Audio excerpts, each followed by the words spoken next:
অ্যাপসে ক্লিক করলে আমাদের একটা পারমিশন চাবে, আমরা সেটিংস থেকে পারমিশনটা দিয়ে দেবো। দেন ইনস্টলে ক্লিক করব। ইনস্টলে ক্লিক করার পর ইনস্টল এনিওয়েতে ক্লিক করব। ক্লিক করার পর আমরা অ্যাপসে ঢুকবো এখন।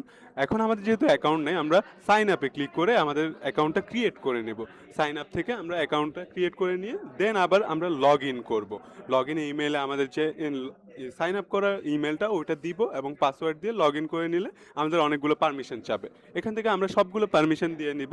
পারমিশন দেওয়ার পরে নোটিফিকেশনের পারমিশনও দিব আমরা, এবং ব্যাটারি অপটিমাইজেশনের যে পারমিশনটা ওইটাও আমরা গ্র্যান্ট করে দেব। দেন আমরা আমাদের ড্যাশবোর্ডে চলে এসেছি।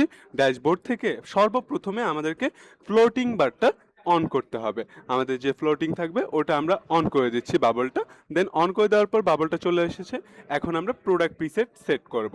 এটা আমাদের ইম্পর্টেন্ট। আমরা ইনভয়েসে চেষ্টা করব স্পেস এবং কোনো এই স্পেস ইউজ না করতে। দেন সিওডিটা দিয়ে সেভ করে নেব, এখানে অ্যাড হয়ে যাবে। দেন আমরা চলে যাব কুরিয়ারে। কুরিয়ার যেহেতু আমরা যে যে কুরিয়ার সার্ভিস ব্যবহার করি ওইটার এপিআই কি এবং সিক্রেট কিটা বসিয়ে সেভ করে